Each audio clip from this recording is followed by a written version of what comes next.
So you're sitting down with your accountant, they've told you made all this money this year, 200,000, 300,000, $1 million if you've had a really good year. That's great.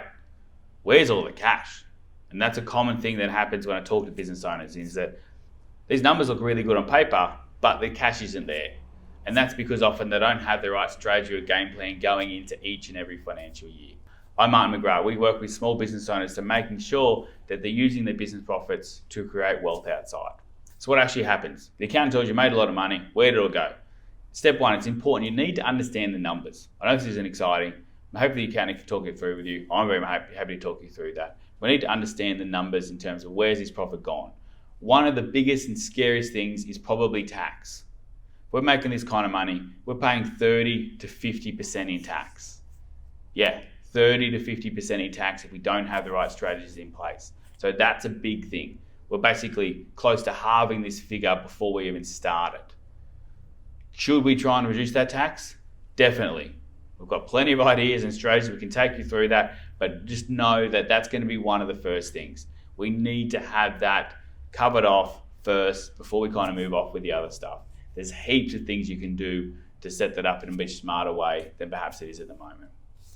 Then the next thing is make sure we understand the use of the funds. And we'll kind of split that between what do we need personally and what are we looking to invest? Because that's where we need to come from. Okay, well, cool. I'd like to live off $2,000 a week or $3,000 a week and a week before $5,000 a week. That will provide a comfortable lifestyle for me and my family. Anything above that, we should be investing in the right way, smarter. What are entities? How can we use that to offset some tax? All that kind of stuff. To separate those numbers and kind of, so therefore bring it back into three buckets. Whatever that figure is, 200,000, $1 million, whatever, we need to know which of those pools it's going in. Tax, personal use, investment.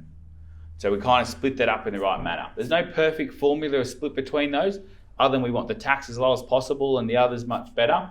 But we need to understand how we allocating them across those. If it ends up that it's all in the tax and the personal and nothing's going in investment, the same thing is going to happen each and every year, and you're going to be super frustrated no matter what that number looks like, that you're not really going anywhere. We need to be allocating at least something to that investment pool, and we can do that in a tax effective way, which helps, but also means that in the future, we don't have to work as hard to get that same kind of money. So understand the numbers. We can help you take that through the process. We can refer you to a good accountant. Your accountant at the moment is probably doing that for you, but if you've got any doubts, definitely reach out. Understand the tax.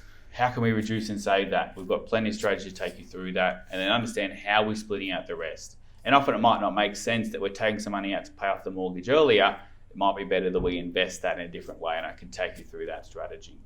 Hopefully that makes sense, so that when next time you're sitting at your numbers, you've got at least an idea about, cool, that 300,000 I made, now I understand tax is this much.